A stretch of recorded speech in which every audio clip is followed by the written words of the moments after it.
Josh Talk kind of session in the morning. So I'm in good practice at the moment. I have to congratulate you for an absolutely stunning interaction with David Gower. It was He was so absolutely good. scintillating. He was so humble and so sweet. I was very delighted. It was a fan moment for me. You could see I couldn't stop smiling. Wonderful. I think we're live on YouTube and it's 3:30. The good thing about the online world and the coronavirus world is that we start on time. I know as school teachers, you would always start your classes on time, but the world where I live in, we're typically 3 to 5 to 7 minutes late. So once again, good afternoon to all of you. And thank you very much for being here today. Gurpreet ma'am, thank you. And thank you everyone from your wonderful, wonderful school. So today we have Vivek Atray with us, who will be our speaker for the day. But before Vivek starts, I'd love to just take a few minutes over here, a subject which I'm extremely, extremely passionate about. And the subject that I want to talk about is the wonderful work that all of you as teachers are doing. I think it's not been picked up by the media, but my voice, I think, is echoing, right? It's cracking, sir. It is cracking. Give me 1 second. I apologize. Give me 1 second, everyone. I'll probably.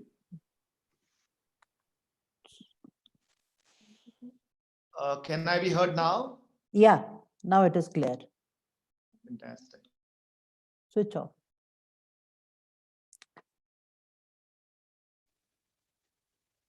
Second, I think. Ma'am, can you hear me now? Yeah, fairly fine. Okay, lovely. So I wanted to congratulate everyone for all the teachers for an amazing, amazing work that all of you are doing. Many times, Thank you. Thank you. media has picked up nurses, doctors, and others who they call COVID warriors.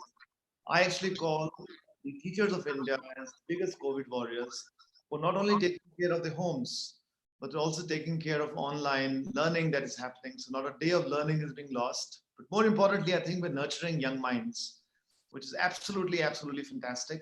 I think in the context of that, at Shulani, we decided to create a bunch of webinars or lecture series, and we're doing 3-4 of them every day. And I'll speak a second on that. And this is one of them. So we're speaking to school teachers and school principals. We also have a generic set of webinars that we call the Yogananda series, and I'm going to send the links to you, ma'am. You might want to circulate them to your teachers or students. We're going to start an Inspire series for students to give them counseling and give them direction about what they want to do. And we're doing one on deep subject matter, which we call Expert Talks. So it's wonderful and exciting times for us. I won't take more time, but we'll very quickly introduce Vivek Atray. Vivek is a very, very dear friend. He's also an honorary and visiting professor at Shulani, an advisor to us, an ex-IAS officer, but more importantly, a wonderful, wonderful human being, a TEDx speaker, an electrifying speaker. And many of us don't know, but he's also very fond of cricket. And I think you were in the under 18 or under 19 cricket team, very close friends with all the big names in cricket that we know. So that's Vivek for you. But before Vivek starts, I'd request Gurpreet ma'am to give us a 30-second, 1 minute of her views, and then we'll hand it over to Vivek for a wonderful 35 minutes. We'll request all of you to please ask questions and make it interactive. We'd love to answer every question that you put. I'll also be playing a couple of videos in between to give you a context of what Vivek talks. Over to you, Gurpreet ma'am, and thank you very much. Thank you very much, Atul. I am blessed and welcome, Mr. Vivek Atray. Am I sounding well? Yes. Okay. Well, welcome to you, and it is a privilege to listen to you because I have been listening to you on the YouTube, and kind of energy you incite in everyone. I mean, it is truly, truly inspiring and amazing. And I'm very sure that today my staff members and I will be definitely benefited from your wonderful talks. And the teachers also, of course, you know, they will be motivated as they are working. So most welcome. And I'm blessed. I am grateful to Shuli University for creating such a wonderful platform. podium. Thank you. Thank you very much. So Atul, I'll start my session. Please go ahead, Vivek. I'm going to put myself off the video, and I'll request Gurpreet ma'am, if you feel like, you can also switch off your video and mute yourself. Fairly fine. Thank you very much, Gurpreet ma'am, for that welcome note, and nice to know that you've been watching videos on YouTube. I'm sure that helps me to know that I'm achieving the objective that I have set out for myself of spreading positive energy and enthusiasm in the people of India. And one of the main regions where I focus is Himachal. And as you know, I'm visiting professor and advisor with Sholini University, which is like a family. And Atul is a close friend. The entire family, Dr. Khosla, everyone is so warm, and it is so path-breaking of them, I would say, to undertake this exercise apart from other initiatives. And that is this exercise of reaching out to schools, to teachers primarily, and to, in this difficult period, to energize them hopefully, and to maybe impart some skills also. So just to set the context, as Atul said, this will be about 35 minutes in all, with a video or two in the middle. We'll have a video after about 10 minutes from now, and then we'll have a video at the end. And we'll also have questions and answers where anyone who's on the chat can ask the questions by typing the question on the chat or the Q&A, whatever they like. So this is a session on finding success within. And that also happens to be the title of my book. Let us first talk about who is a successful person in life. So if I name a few people, you will agree with me that in worldly terms, they are considered to be successful. Donald Trump is the president of United States. Mr. Putin is the president of Russia rather. And Boris Johnson is the prime minister of the UK. Mr. Narendra Modi is the prime minister of India. We have other world leaders. We have famous personalities like Shah Rukh Khan or Sachin Tendulkar or Virat Kohli or PV Sindhu, Saina Nehwal or Roger Federer. Name it, everybody can name a list of famous people, powerful people. If you talk of rich people, then you talk of Ambanis, you talk of the Tatas, you talk of Bill Gates and Jeff Bezos and whatever. So these are the people who people normally consider to be successful. And if you look at this list, yes, they are successful. There's no doubt about it. But is it not possible for someone to be successful without being on top of the ladder in worldly ways? Let us talk about that. So somebody who's a gate man, excuse me, who opens the gate for a train every day at about, let's say, or rather he shuts the gate for the traffic at the railway crossing. He's the man in charge of that railway crossing, and 4 times a day the train crosses. He does his job with precision. He stops the traffic for about 5 minutes each time. 20 minutes of the day he's busy, and the rest of the day he has to be alert generally, but he doesn't have anything to do. And he's sitting calmly. Then there's the story of an American businessman who visited a village, and he saw the people there sitting coolly, just relaxing, catching fish, and somebody would come and pick up those fish and sell the fish somewhere else. They would get some profit out of it. So this American businessman tells this village community, he says, why don't you guys, energize yourself and start catching more fish, work 24-hour shifts, work 8-hour shifts in series. And when you get so much fish, why don't you sell it to the nearby town? You'll get a better market rather than selling it to the big village nearby. And then you can get some marketing people. I will pick up a lot of your fish. We can enter into a business agreement, this, that, and the other. So then the man sitting there, the old man who's a representative of the village, he asks him, what will happen after that? He says, then you'll have lots of money. And then you'll be able to buy a new house. And then you'll be able to buy a new car. And then you'll be able to sit by the riverside and cool off and have a good time and relax. He says, that's what I'm doing right now. So I don't need to go through this entire business project and reach the same place where I am at the moment. So if a person is content in his life, whether he is the security guard at the railway crossing or whether he is a small time businessman, he can be successful in his own mind. I also give the example of a Golgappa wala. And this Golgappa man is somebody who stands by the roadside in Chandigarh. And I've seen him many times. He's a poor man. He sells Golgappas to people for about 10 rupees a plate, I think. And he makes about 300-400 rupees a day, which doesn't add up too much, but it's enough for him as a family per month. And he looks so happy. He smiles from ear to ear. He's always pleasant in his visage. I often see him when I cross in my car, but I never stop and have his Golgappas because they don't look clean and hygienic. One day I wrote an article about him and I decided that this man is so peaceful and calm. I must tell the world about him. I wrote The Golgappa Man and how his winsome smile wins over our hearts and how the poor man is so happy. So I went to him with that cutting and gave it to him and said, see, I wrote about you in the paper. He was astonished. He didn't know he has a fan who crosses him every day in the car. And he was a little scared also of me because that time I was in the IAS and I had a Sarkari Gadi. I stopped it and then I took a picture with him and then I made him feel comfortable. I had some Golgappas also. So he was so thrilled with life and always smiling. I asked him, he says, my secret is that I don't worry. I leave everything to God. I work hard. Whatever money I earn, I share with my family and that's it. And I said, how about future? He says, yeah, I'll be fine. Everything will be okay. I have children to marry off. So it is the attitude which matters. The first point that I'd like to make in this session on finding success within is that attitude matters. And that attitude comes from within. And that attitude comes from our thinking.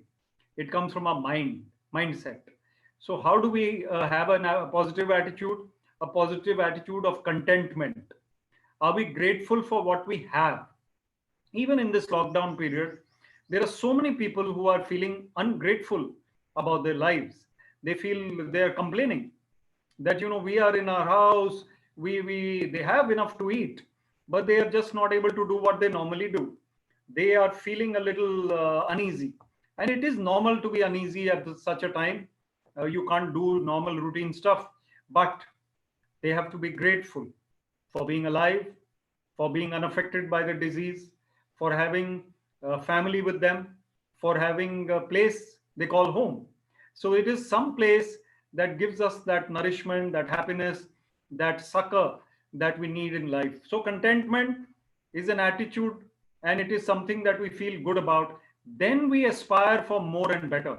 So the second point I'd like to raise is, especially for younger people, teachers, as well as maybe youngsters whom you are teaching, young teachers, young professionals, young people who are starting out in life, do not think that you have to be restless, discontent with what you have, and more and better is everything that you need.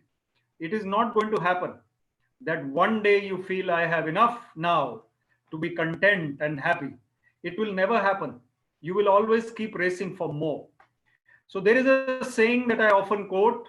It is that when I was 16 years old, not me, but someone else, when I was 16 years old, I used to admire people with luxuries. And today I'm 35 or something, that person says, I'm 35, now I admire people with inner peace. And I actually avoid people who are running after luxuries. So what is it that makes that difference? When we have a particular life, we can be successful in that life. We don't need to move to America. We don't need to buy that limousine. We don't need to buy that scooter also. There can be a cycle on which we're happy. Contentment comes from there. It is an attitudinal thing. Yes, the next point is to get into a profession which we love. If we get into a profession that we love, then we will feel more successful and happy. If you love teaching, you're in the right profession. And why not love teaching? Atul and I are examples of two people who left our careers in midstream and have got into teaching. Atul is Pro Vice Chancellor of Shulini. I'm a speaker all over India. And in Shulini, I love interacting with the students. They are so vibrant, so creative. They ask questions. They get inspired by what I say. So being in the teaching profession, we are able to give back, and it is something that inspires others. So this is something which we should learn from others. And teachers who are in the teaching profession, if they love their work, if they go with passion to their office or their school or college, then they will feel energized to do what they are meant to do, which is teach students well. And that is something which balances your life, loving your work. I think at this point, we'll pause for a video of a very creative project that has been carried out by Shulini University, and how that girl Aman has won accolades for her research and creative work. So I'm going to request Atul to play the video. Thank you, Vivek. Let me play the video, and then I'll sort of tell you the story of why this is relevant for our discussion today. But give me a second to share the screen.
So this whole video is about somewhere centered about this is ability to change lives, ability to create something that can fundamentally change the world.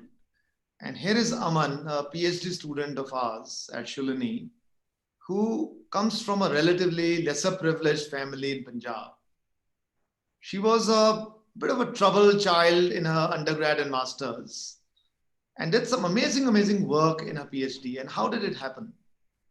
So let me first tell you why this is so important and why Aman is a star. So Aman is also a Young Water Fellow. What is a Young Water Fellow? There are more than 100,000 researchers across the world who apply every year to a UN award called the Young Water Fellow.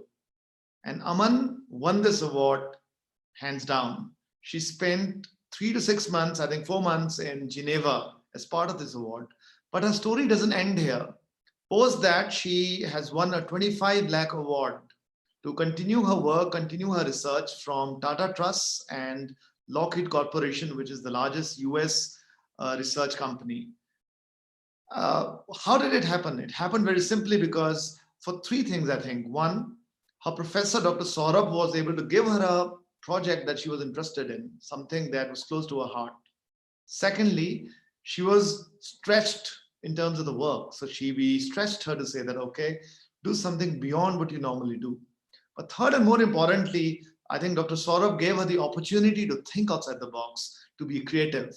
And when all of these 3 things happened, here was someone, Aman, who was studying in a relatively small university in Himachal, away from home, that didn't come from a convent school, didn't come from, the best of schools that we typically associate success to, and sort of won the laurels. She beat students from Harvard, from IITs, from the best universities to get this award. And I always use this as an example because if Aman can do it, all our students can do it. Every student from Solon can attempt to do something similar. And it's an example for us to stretch our students, make them think outside the box, make them do stuff with their hands. And I think if you can give that environment, we can get wonders done. I think with this, I'll request Vivek to continue and I'll switch off till the question and answer session. Thank you, Atul. And what an inspiring story indeed. At the end, I'll request, and Atul will request Gurpreet ma'am to share her views. Right now, we'll continue with this topic of finding success within, and where do we find success from? So the next quality I'd like to mention, in my book, I've titled it as Preparing for Monday Mornings. Actually, it means preparing for what is going to come ahead. That means we know that May, June, July are coming. Something may be coming in those months, which every year it is there. Summer vacations this time are disturbed because of other things. But there are so many things which happen annually. We know they are going to come. Tax returns are to be filed. Somebody has agricultural land. Some crops have to be readied. Whatever it is, we need to prepare ahead. If you are a teacher and you know that you have Monday mornings which are tough, we have to prepare for Monday mornings in advance. In an office, I know in the government, often we would have 9:30 meetings at office in the morning on Monday. And there suddenly people will be caught unawares. 9 o'clock you reach office, you remember, oh no, there's a meeting, you prepare.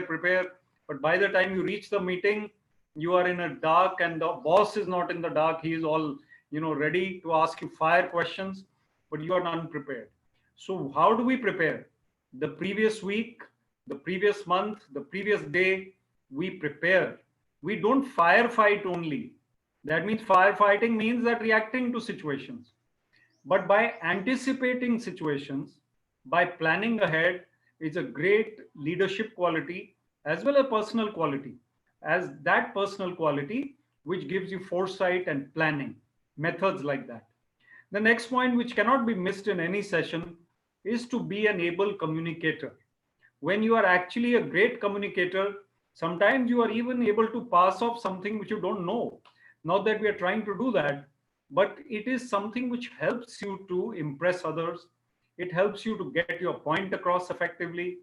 In a classroom, a teacher who is a great orator, great motivator, good speaker, will be able to teach much better. If you are listless, if you are dull, so some of the points of being a good communicator, we discussed it in a session, are to be clear about what you have to say it with good expression and clarity. It can be in Hindi, Punjabi, English, but whatever language you are speaking, to be confident and comfortable in that language, to be able to put forth your ideas. If it is an oral communication, then obviously to be clear and concise, to know when to stop, not go overboard explaining one point and then the rest of the points you have to rush through. That is also not good. But written communication is even more important at times. When we write letters to someone which are full of mistakes or grammatical errors, or some whom you are addressing the communication, it doesn't look nice, doesn't give the right impression. And if somebody is deputy commissioner, it's no point writing deputy collector if they don't use that terminology. It is better to look up and recheck, read your draft again, and use formal language in formal communication.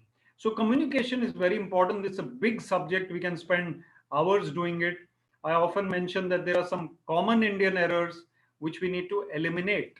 Go to Google, find out what are the common Indian errors. I'll give you only one instance in this class. All of us in Punjab, Haryana, Himachal, Chandigarh have been taught that the bowl on the table which has vegetables in it is known as bowl. It is not known as bowl, it is a bowl. If you know English, it is a bowl. But all of us say bowl because that is how we have been taught. So we don't talk like that. We try to correct our English. It's only one minor example. There may be 100 of them on Google. So check them out and see where you are wrong and correct yourself. The next point I'd like to say is balancing your life.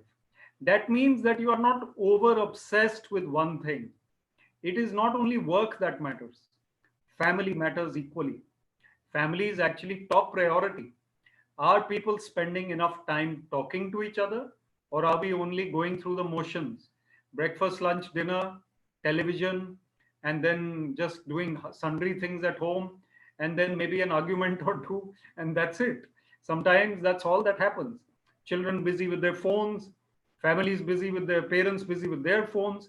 There are many cartoons nowadays which say that, okay, let's get together this evening, all of us, and we'll sit together and stare at our phones. I mean, that is something which is a sign of the times. We don't talk about lockdown days. I'm talking about days when people actually meet, and those days will come. You might think right now that it'll never happen again. It's not like that. Life will go back to normal at some stage. But we have to learn how to be behaved a little better. So we don't do fubbing. We actually remain in the constant time, in the present, and we listen to others.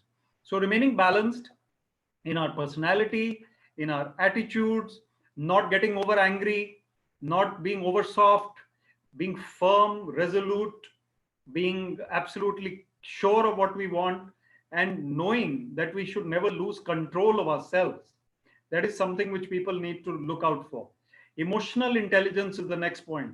It means we are in control of our emotions.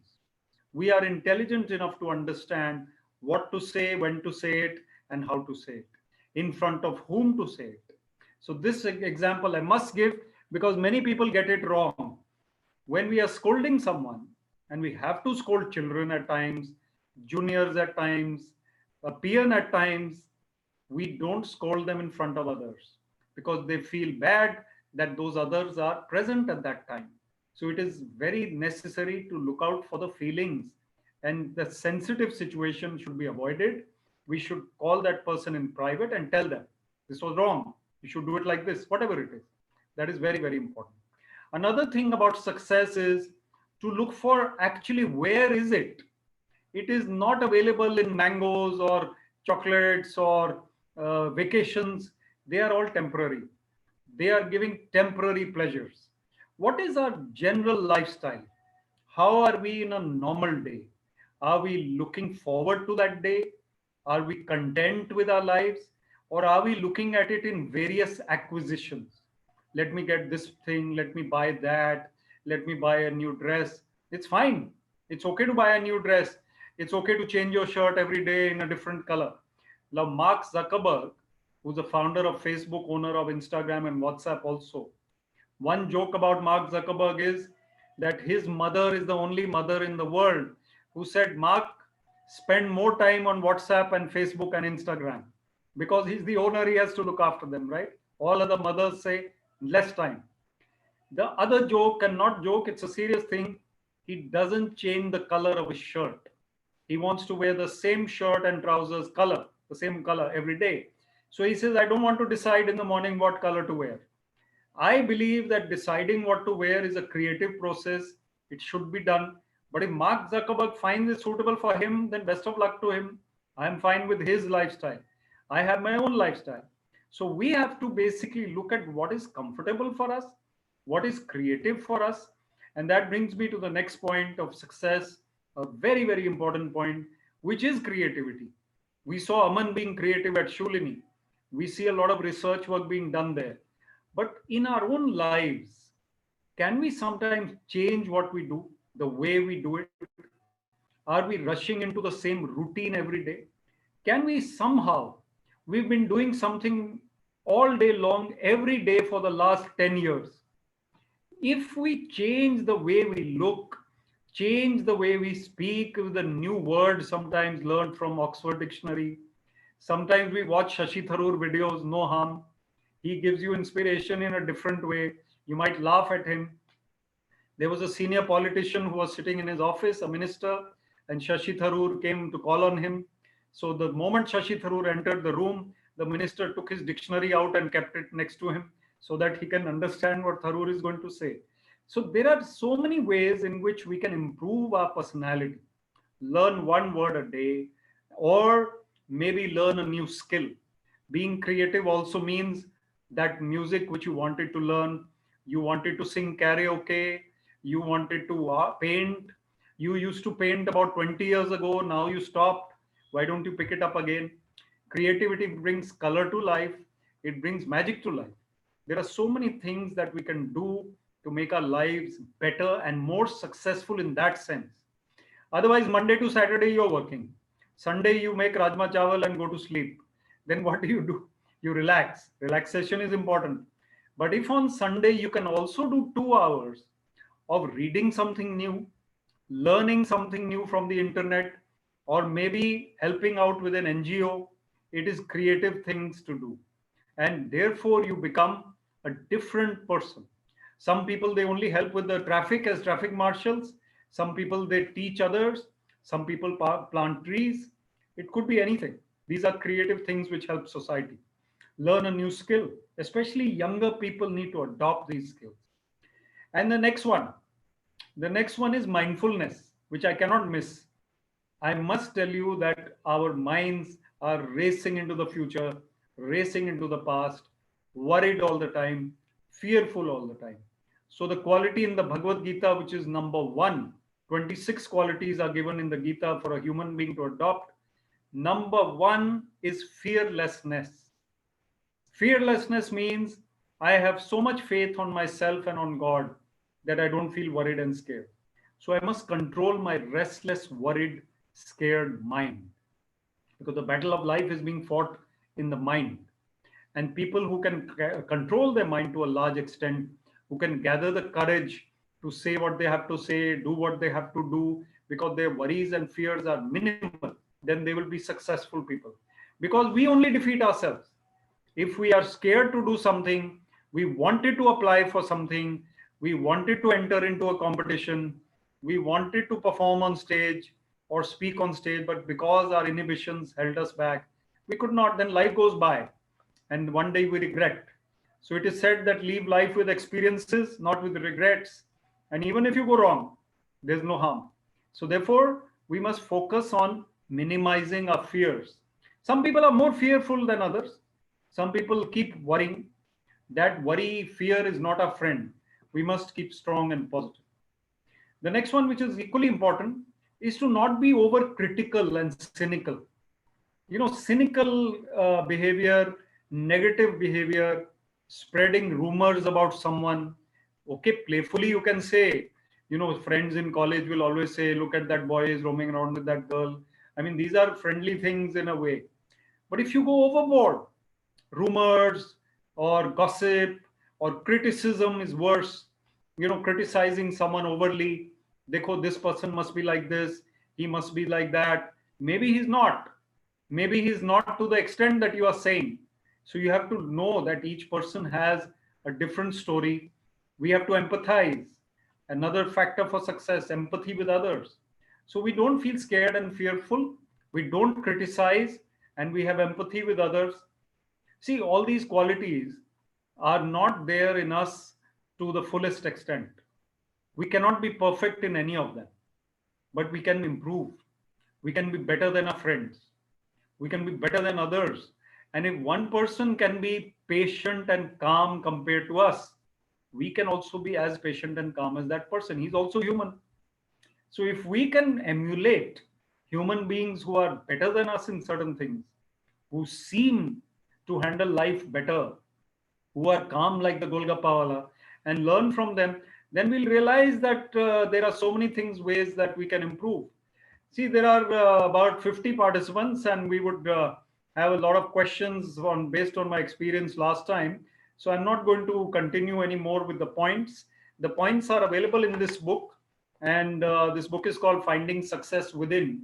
It is 52 life skills for young Indians. And of course, not so young Indians also can read it. It is something which will give you a lot of practical aspects. It was released in March, and it is available on Kindle as well as Amazon. It is a book that will help you a lot. But the last point before I hand over to Atul is also get into meditation. Meditation will help you morning, evening, to be calm, to be cool, to be collected, to help your self to handle the day. And one book that I'll promote and tell you about for that is my favorite book. It's the autobiography of a yogi by Paramhans Yoganand, a very famous book. Once you read this book, you will understand why we need to meditate. And Shulini has a great Yogananda Resource Center library, which is a spectacular place to visit with amazing environs and books, resource centers. On that note, I think I'll hand over to Atul to show this video, and then we can come to Q&A. Thank you, Vivek. I think before I, play the video, being a teacher myself, I'm getting motivated to speak a couple of words, if ma'am, you allow me. I wanted to give you two cents of advice, which I think are very, very important in today's world, in the Corona world, in the post-Corona world. Yes, please. And the first is, all of you are not just teachers anymore. I think from teachers, we've also become actors. We are being recorded, and our acting and our teachings are being streamed all over the world, sometimes in the classroom, but sometimes outside. They're also being recorded, and they're seen by students beyond students. So for example, you do not know whether a parent is actually seeing your teaching live, which also puts a huge amount of responsibility on all of us, which comes back to my first point, which is to say, there are certain do's and don'ts of online education. As a teacher, there are a few things which I will advise you. And the first would be very simple things. First is just dress the way you would in a classroom. I'm so amazed to see, Gurpreet, man, I remember you always as someone very well dressed, and that's the way you are even right now. So sweet of you. Smiling and dressed. And I think that's the way we need to be, even online, because people are observing us all the time. In fact, they're observing us more. The second would be find a quiet place for your lectures or your classroom teaching. Make sure it's outside the hustle and bustle of your household. It could be your bedroom, and you can close the door. But wherever it is, it needs to be quiet. And wherever it is, it needs to have reasonably good Wi-Fi or 4G capability. I mean, the different places in the house which have different Wi-Fi or 4G capability, we all know that. So that's where you allocate a desk. Have a good backdrop. This I learned from Vivek. Have a backdrop where you're going to sit. It just adds to the formality and the excitement of that lecture. And finally, just go prepared. You might want to practice before your classroom lecture or your, I don't know, what do you call them, your lessons, right? So, and join 2 minutes before rather than, 2 minutes later. So these are very small tips. But coming back to practice, because practice is what makes us perfect. What I've learned, Vivek, is, when you think about happiness and you think about being satisfied, the most unsatisfied people, I think, are the people who don't work. When I go around talking to guys who say, "Sir, main to depressed ho gaya hu," there are those people who don't have productive work. They go back home and they go back dissatisfied because they've not done anything productive the whole day. And then they become cynical. And over time, they cannot differentiate between white and black and sometimes even gray. So when I stretch my faculty, when I stretch my students, they are very unhappy at that moment. They'll say, "Oh, mar gaye, sir, nahi kar sakte, ho nahi sakta." But after the day is over and they go back home and they're sleeping on the bed, I think it's very satisfying. And next day morning, when you ask them, "Hey, how was the day?" They say, "Sir, aaj bahut acha din tha." So point I'm trying to drive is do stretch your students a little bit, but you need to know how much you need to stretch them, because you don't want to stretch them to panic mode. There's always the right amount of stretch, which you as teachers would know. So I started off by saying, ma'am, that we're all very lucky. We're all very lucky that we are in the business of changing and inspiring students, young minds. And that is also the motto of Shulini. That's also the passion with which we work. So I wanted to share a small video on that, apart from the fact that it'll have Shulini in the end, but I think the message for all of us is the same, that it's the young minds who are going to change the world. It's only the young minds who will build a great India or a great soul, in whichever way we look at it. So give me half a minute. I'm going to play it. I'm going to bring it up. And let me see how to make that happen. 1 second, everyone.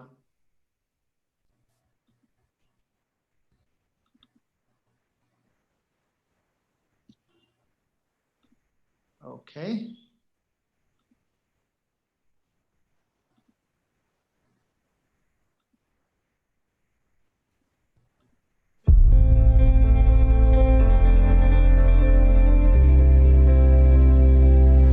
Throughout history, the young have always been the ones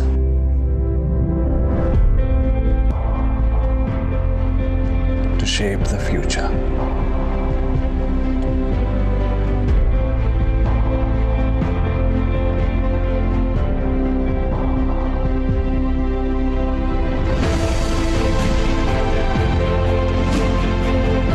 And they continue to do so today.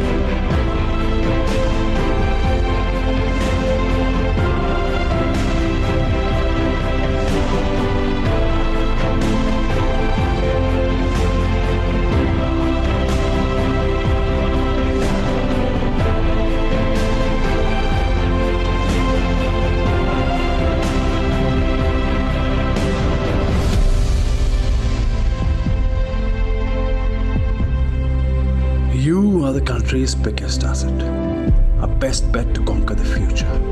So what are you waiting for? Your time to dream is now. Dream of the research that can change the world. Dream of a high-flying corporate career. Dream of higher studies in the world's best universities.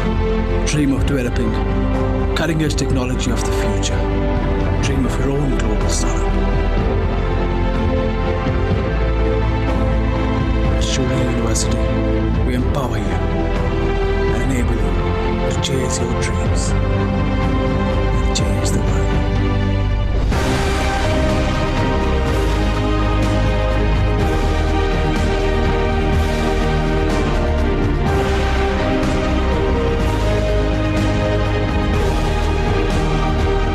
Shuri University. Think learning, think success.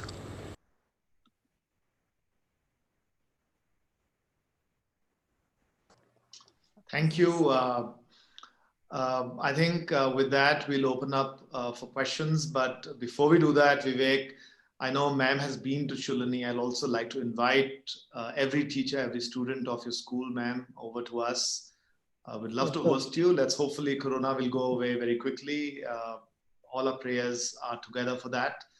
And I'll request the teachers, please ask questions. But before they sort of warm up to that, Vivek, I have one relevant question that I've been thinking about, which is, if you look at teachers today, many of them are actually ladies, and they have multiple responsibilities which are coming up now. They're not just teachers, they're also mothers, many times daughters-in-law or daughters. Sometimes they have to play the role of the wife, the husbands are there full time. So stress can be very high. How do they manage this stress? How do they multi-juggle? What is your suggestion? Yeah, it's a very good question, and I think the only way to do it is to prioritize and manage time. As I said earlier, prioritization means that we give more time to that aspect of life which is more important. Simple. If we are spending a lot of time doing things which are not productive, or there is somebody who is taking away our time by virtue of just being maybe senior to us at home, we have to listen to that person for 1.5 hours every day, mother-in-law or someone. We try to make excuses. We try to cut down 45 minutes from that, listen to her, but get on with other things also. Or you prioritize in the sense that you did not have time to read a book which you wanted to read, but it is good for your self-development. You have to wake up half an hour early for that. You have to cut down somewhere. Try and not watch that TV serial at night before sleeping. In any case, I always say cut down on watching the news before sleeping. So watch healthy things, wholesome things, read them. Morning and evening for meditation, take out time. Meditation anyway will help you to deal with these problems, which Atul said, multifarious duties and responsibilities in a much better way. So do that. Atul, I just have a slide to share, a few points before the questions. Yeah, just Okay. Let's see if I can share this. You're getting better, Vivek. Yeah, actually, I took a picture a little while ago. These are points which I just wanted to go over. And finding success within, I already mentioned emotional intelligence. Anger management, we didn't stress too much in this class, but anger management means that you are able to control yourself, not lose your temper on things which don't deserve losing temper. It's a big subject, but you can see. Leadership qualities we discussed, how we speak, how we react, how we respond. Social skills and conversation skills, that means also listening skills. Reading voraciously, we discussed, read books so that you keep growing in life. Creativity, we discussed how more music, more art, doing your own work in a more creative way, teaching a chapter with new stories, new anecdotes compared to last time. The children might change, but you are the same. You get bored of teaching the same chapter otherwise. These relationships matter are more for younger people. Choosing a life partner, being a good spouse is for everybody. Parenting skills, not waiting for the blue ticks is basically about social media management, not stressing over it too much. Young people stress a lot. The bigger picture of life, that means integrity and values, looking at what is really important in our life. Pause means that we are able to take a break every day for our own self development, every week, every now and then. Meditation, I mentioned, seeing the bigger picture. I mentioned compassion and NGOs. Mindfulness, also, I mentioned. And being grateful for what you have is most important. So I think I can stop the share over there, and here we are. I think some people have raised hands. My request would be if you can just add your questions either on chat or on Q&A because you're not live. We can't see you, so we can only You see can your write chat. down your question. That's right. Adil, before if people start asking questions, others, ma'am, many thoughts that you have, we'd love to hear. I'm very grateful to Mr. Atray because my takeaway today is mindfulness and emotional intelligence. Great. I tell you, because I always believe in doing multiple works at a time. But I have learned is that if we have to give quality to anything, it should be mindfulness. Because every time it is next in my mind. Yeah. So I have thought that I'll be more calm and I will take the things in a very positive way. And another one I've really liked is emotional intelligence. We need to understand the other person we are dealing with, especially as a leader, especially as a teacher. We need to understand the mentality of everyone, especially the young children. I mean, these were all wonderful points, Vivek. Hats off to your research and search and the way you have communicated everything. And Atul, hats off to you again, because you have made it possible. You have arranged for a wonderful session. And it has broken monotony also, because many days we were teaching and I was editing many videos coming to me and all that. But now it is a welcome change, though I am having many webinars every day here and there. And as Vivek has said that at the end of the lockdown, I should be rich by my mind power. So Yes. this is what I wanted to say. All the good luck. And I would like that we meet again, for such sessions. And now I request my staff members, my teachers to ask the questions. Right. Thank you very much. Thank you, ma'am. Thank you. Well said. I hope there's no technology challenge. I hope that I don't see any questions. But I think before we see anything, I'll also like to announce, ma'am, tomorrow we're doing a small, as part of the Yogananda Guru series of talks that Shuluni is organizing every day. So tomorrow, Shafqat Manat Ali Khan, the very famous ghazal singer, is on at 9 p.m. So I'll send the invite to you. You can circulate it to your students and teachers, and whoever wants to join can join on YouTube. Right. I So think we have a question from Meena ma'am, which I can take up, I think. Yes, please, Vivek. For the younger generation, what advice would you like to give on patience? So absolutely good question. These days, impatience is more prevalent than patience, and people don't have much time. Although, because my wife is from Himachal, I always praise Himachalis for being more patient. But they actually are. They actually are very cool and calm people. However, everybody is impatient at times. The younger generation needs to do two things, I think. Firstly, not expecting results in a hurry. So this is the era of instant gratification. You know, you have a credit card, you have a debit card, you get what you want and think about the repercussions later. When you have to pay your credit card bill, then you realize. So it is something that they need to understand, that sometimes you have to wait for something for 6 months also to buy a new bike or whatever. It should be done as per your means. And patience also means you're not getting the results you want in sports, in studies. You have to keep slogging and working, and it will come. And the younger generation can be taught also deep breathing. That is something which comes with meditation. It helps us also, anyone. Basically, in Yogoda Satsang, what we follow, we do something called double breathing.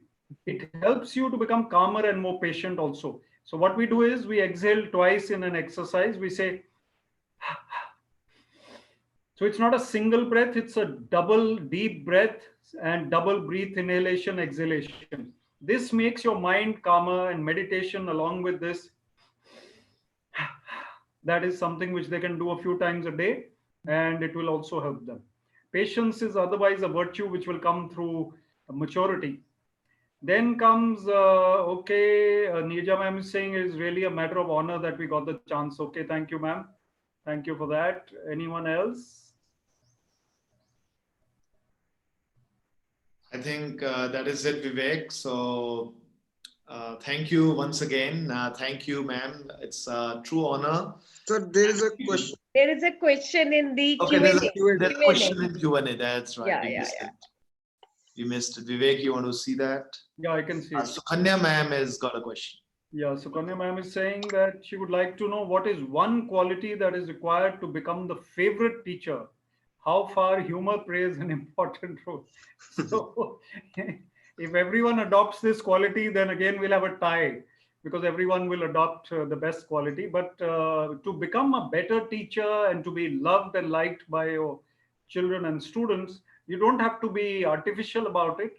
If you are cheerful, basically cheerful as a person, and looking for the good in others, it is said that be an encourager, don't be a critic. There are plenty of critics anyway out there. So encourage people and be cheerful and smiling. Yes, humor plays a role as well.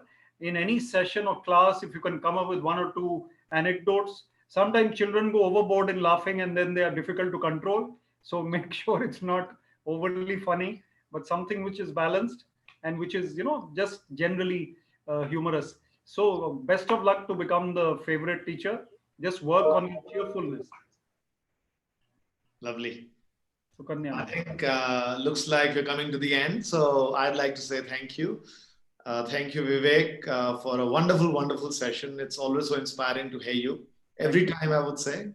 Ma'am, thank you for the opportunity that we could speak to you and your teachers. I think there are, sorry for interrupting you. I think there are more questions coming, but maybe because of technology, it is not being Okay, put one up more we fast can enough, answer I think. one more, I guess. So what I'll do is... There is one question on by Neerja ma'am, you can pick up and we can always, you can send us questions and we'll be delighted to answer, ma'am. But we can pick up Neerja ma'am's question. Let's pick up Neerja ma'am's question. So basically she's saying, can you tell us your strategies for civil services like books and time management? So civil services study requires smart study. Smart study means allocating enough time for each sector or each paper. And if you are studying only one subject for 6 months, it won't work. You have to study smart, not go too deep into one topic, manage your time well, study the overview, make notes, and also improve your writing style.